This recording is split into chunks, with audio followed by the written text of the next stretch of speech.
Hi everyone, welcome back. We've got a brand new story to share with you, so let's begin. My name is Charles.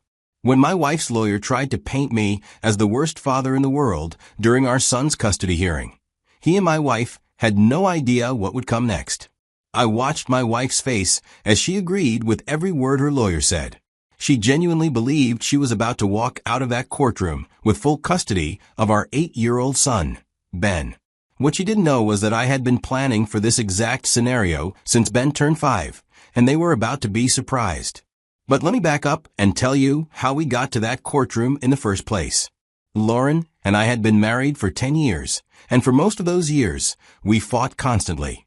This was not the kind of healthy disagreements that couples work through, but real fights about money, about my job, and about the future she thought she deserved. She would tell me regularly that I couldn't provide the quality of life she wanted, that her friends' husbands made more money, drove nicer cars, and took their families on better vacations. I worked as a transmission specialist at an auto repair shop on the south side of town. It wasn't the most high-paying, but it was steady. I brought home a significant amount a year after taxes, which in our small Ohio town was enough to cover rent on our 2-bedroom apartment, groceries, utilities, and a little left over. Lauren saw it differently. She saw the grease under my fingernails and the uniform with my name stitched on the pocket, and she was embarrassed.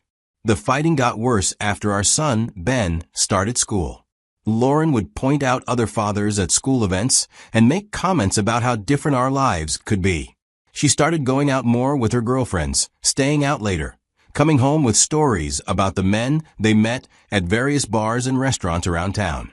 At one point, we had a very heated argument when I told her I wouldn't accept her disrespect any longer.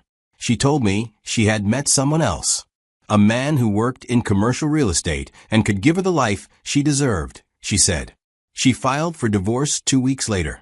Since we were renting our apartment and I didn't have significant assets, there wasn't much to fight over financially. Our savings account had about $9,000. We didn't own a house, and my 10-year-old Honda Civic wasn't exactly a prize worth battling over in court. But I knew Lauren would fight hard for full custody of our son, Ben. The problem was she had a point about my involvement in Ben's life up until that moment. For the first 5 years of Ben's life, I had been working 60-hour weeks, sometimes more. I would leave for work at 7 in the morning and often didn't get home until after 7 at night. Lauren handled all the school drop-offs, pickups, parent-teacher conferences, doctor's appointments, and bedtime routines. I was the weekend dad who played catch in the backyard and took Ben to the movies, but Lauren was the one managing his daily life.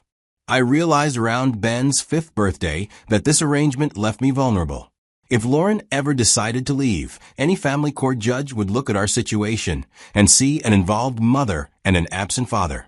The writing was on the wall, even before she met her new man. Our marriage was deteriorating, and I needed to protect my relationship with my son. So I made a decision that probably saved my chance at joint custody. I went to my boss and asked to cut back to 40 hours a week. My boss wasn't happy about it because I was one of his most experienced guys, but he agreed. This meant about $8,000 less per year, which Lauren immediately noticed and complained about. She accused me of getting lazy, of not caring about providing for our family. She couldn't understand why I would voluntarily make less money when she was already unhappy with our financial situation. I never told her the real reason because I didn't want to start a fight about divorce when we weren't there yet, and I didn't want her to become more careful about how she treated me if she knew I was documenting things. With my free time, I began picking Ben up from school every day at 3:15. His teacher got used to seeing me in the pickup line instead of Lauren. I started attending every parent-teacher conference, every school play, every class party that needed parent volunteers. When Ben caught strep throat, I was the one who took him to the doctor's office and sat with him during the appointment. I kept every piece of paper, every permission slip I signed, every report card conference confirmation, every doctor's visit summary that listed me as the accompanying parent. I took photos of Ben and me at school events, at his baseball games, and during homework time at our kitchen table. Not obvious documentation photos, just the normal pictures any parent would take, but I was deliberate about making sure the dates and times were preserved. Lauren noticed the change, but interpreted it differently from what I intended. She assumed I was finally stepping up as a father, because she had been criticizing me about it for years. She actually seemed pleased at first that I was more involved, and it took some of the pressure off her daily routine. What she didn't realize was that I was building a legal case for shared custody. The documentation process became second nature after the first few months. When Ben had his annual medical checkup, I was there. When he needed to get his eyes checked because his teacher noticed him squinting at the board, I took him to the optometrist and stayed for the entire appointment. When the school nurse called because Ben had fallen on the playground and scraped his knee, I was the parent who left work to pick him up. I also started building relationships with the people in Ben's life. His teacher knew me by name and would update me on Ben's progress during pickup. The coach, who ran Ben's Little League team, knew I was at every practice and every game. His doctor's office had my work number as the primary contact, and I was the parent they called when Ben needed his 7-year-old vaccinations. By the time Lauren filed for divorce years later, I had been Ben's primary daily caretaker for over 2 years. Lauren was still involved, of course, but the roles had essentially reversed from the early years of his life. She had started working part-time at a boutique downtown and was spending more time with her new social circle, which gave me even more opportunities to be the consistent parent in Ben's routine. The one thing Lauren's lawyer brought up in court that really stung was my absence from my mother-in-law's funeral. Lauren's mother, who had died suddenly of a heart attack some years back. The funeral was scheduled on a workday. I had to make a choice that I knew would look bad, but I felt was necessary at the time. Lauren was obviously going to be at the funeral dealing with family and arrangements. Ben was 7 years old and had never been to a funeral. Lauren's mother had been sick for several months before she died, and honestly, Ben barely knew her because Lauren didn't have a close relationship with her own mother. I knew Lauren would be hurt and angry, and I knew it would look bad to her family, but I prioritized my work over appearances. I wasn't even on good terms with Lauren and her mother because of their disrespect. Lauren never forgave me for that choice, calling me selfish and unreliable. During the divorce and custody hearing, Lauren had hired one of the more expensive family law attorneys in town. I found a newer lawyer who charged reasonable rates, but had good reviews from other fathers who had gone through custody battles. My lawyer was practical and direct, and she understood my strategy of letting the evidence speak for itself rather than making emotional arguments. The night before the hearing, I went through my documentation one more time. School involvement, medical appointments, extracurricular activities, and character references.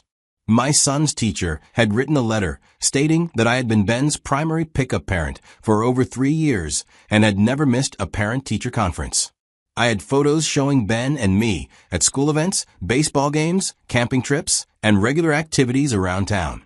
I also had Ben's report cards and progress reports, which showed consistent improvement in his grades and behavior during the period when I had become his primary daily caretaker. Walking into that courtroom on that day, I felt nervous but prepared. Lauren was sitting with her lawyer at the petitioner's table, looking confident. She had clearly been told by her attorney that fathers rarely get 50-50 custody, especially when the mother has been the primary caretaker for most of the child's life. Her case was built on the assumption that I was an absent, unreliable father who prioritized work over family. The judge called the case, and Lauren's lawyer made his opening statement. He painted a picture of a hard-working mother who had been essentially raising Ben alone while her husband disappeared into his work. He emphasized my blue-collar job, making it sound like being a mechanic somehow made me less capable as a father. He brought up the funeral incident as evidence of my poor judgment and lack of commitment to family obligations. When he said those words about me being a low-level mechanic with a history of disappearing, I felt my face burn with embarrassment. Everyone in that courtroom heard him dismiss my profession and my character. Lauren was nodding along, clearly satisfied with how her lawyer was presenting the case. She genuinely believed that this narrative would convince the judge to give her full custody. Then my lawyer stood up for my side. She didn't make emotional appeals or attack Lauren's character. Instead, she asked the judge's permission to present evidence of my involvement in Ben's life over the past 3 years. She opened with the school documentation, showing that I had been the primary pickup parent. She presented my son's teacher's letter. I watched Lauren's face change as my lawyer presented the medical records and appointments over 2 years, all with my name as the accompanying parent. The character references were particularly effective. My lawyer presented the photos, showing a clear pattern of father-son activities over the past 3 years. They were the natural documentation of an involved parent. Lauren's confidence was completely gone by this point. She kept whispering urgently to her lawyer, clearly shocked by the evidence that I had been systematically documenting my involvement in Ben's life. Her lawyer tried to redirect by arguing that my increased involvement was recent and opportunistic, that I had only started being a good father when I sensed the marriage was in trouble. My lawyer was ready for this argument. She pointed out that my transition to being Ben's primary daily caretaker had begun over 2 years before Lauren filed for divorce. The timeline showed a consistent, long-term commitment rather than last-minute opportunism. She also noted that this transition had required me to take a significant pay cut, demonstrating that I had prioritized my relationship with Ben over my career advancement.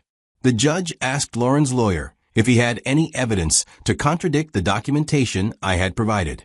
He didn't. Lauren had never documented her involvement with Ben because she had assumed that being the mother would be enough, and that my role as the working father would count against me. She had no letters from teachers, no medical records, and no photos showing her involvement in Ben's daily life over the past 3 years. The judge took a 30-minute recess to review the evidence. Lauren and her lawyer huddled together, and I could see her crying. She had walked into that courtroom expecting to win full custody, and now she was facing the possibility of having to share Ben 50-50. Her whole plan to weaponize and maintain primary control over Ben was falling apart. When the judge returned, she announced her decision. Based on the evidence presented, she was awarded shared parenting, with Ben spending alternating weeks with each parent. She noted that while Lauren had been Ben's primary caretaker during his early years, the documentation clearly showed that I had been his primary daily caretaker for the past 3.5 years. She said that Ben's best interests would be served by maintaining strong relationships with both parents. Lauren broke down when she heard the decision. All her confidence and satisfaction from earlier in the hearing were gone. Her strategy had backfired completely because they had built their case on assumptions rather than evidence. I felt relief more than triumph. I had protected my relationship with my son, and I had done it by actually being a better father rather than by attacking Lauren's character or manipulating the system. The 3 years of documentation had been worth it, but more importantly, the 3 years of being present in Ben's daily life had been worth it. The practical arrangements took a few weeks to work out. Ben would spend 1 week with me and 1 week with Lauren, switching on Sunday evenings under the shared parenting order. We would alternate major holidays, and both of us could attend his school events and medical appointments. Lauren was responsible for child support during my weeks, since she was now living with Derek and had a higher household income, but the amount was minimal because of the 50-50 split. The transition was harder on Lauren than on Ben. Ben was used to spending time with both of us, and the week-on, week-off schedule actually gave him more focused time with each parent. My life improved significantly after the divorce was finalized. Without Lauren's spending habits, my salary actually stretched much further. Lauren had always been frustrated with our financial situation, but the truth was that she was the reason we struggled to save money. She would buy clothes she wore once, expensive skincare products she never finished, and restaurant meals when we had groceries at home. Living alone during Ben's weeks with Lauren, I was able to save money for the first time in years. I put aside money for Ben's future, for emergencies, for the occasional father-son trip during school breaks. My small apartment felt peaceful instead of tense, and I could focus on being the best father possible during my weeks with Ben. The relationship between Ben and me grew even stronger once we had dedicated time together without the stress of Lauren's unhappiness affecting the household. Lauren eventually adjusted to the new arrangement, though it took several months. Her relationship with her new man didn't provide her with the lifestyle she had wanted for long. My son, Ben, would tell me about her fights with the man, but that was no longer my concern. She never apologized for the things her lawyer said about me in court, but she did acknowledge that I had become a good father to Ben. Looking back on that day in court, I'm proud of how I handled the situation. I could have fought dirty, brought up Lauren's spending problems, her emotional volatility, and her relationship with another man that started before we separated. Instead, I focused on being the best father I could be and documenting that commitment. The evidence spoke for itself. The most satisfying part wasn't proving Lauren wrong. It was protecting my relationship with Ben. He's 11 years old now, and we have a strong bond that nobody can take away. He knows he can count on me to be at his school events, to help with his homework, to be there when he's sick or scared or excited about something new. For any fathers out there going through something similar, my advice is simple.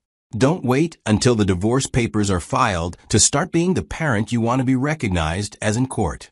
Document everything, but more importantly, actually be present in your child's life. Show up consistently, build relationships with teachers and doctors and coaches, and prioritize your child's needs over your own convenience. The lawyer's words still sting when I think about them. Being called a low-level mechanic with a history of disappearing was humiliating, especially in front of a room full of strangers. But the evidence proved that his characterization was wrong, and that's what mattered to the judge. Ben is thriving now, 2 years after the shared parenting arrangement began. He's doing well in school, he has good friends, and he has 2 parents who are both committed to his well-being. Lauren and I will never be friends, but we've learned to co-parent effectively. We communicate about Ben's needs, we both attend his school events, and we've both moved on with our lives. I still work at the auto repair shop, and I'm still proud of the work I do. Lauren may have seen my job as beneath her aspirations, but it's honest work that allows me to provide for my son and maintain the flexibility to be involved in his daily life. The judge didn't care what I did for a living. She cared about whether I was a good father to Ben. That folder of documentation I brought to court represented 3 years of intentional parenting, 3 years of putting Ben's needs first, 3 years of building the foundation for a relationship that would survive divorce and custody battles. It was the best investment I ever made, and Ben was worth every hour of it.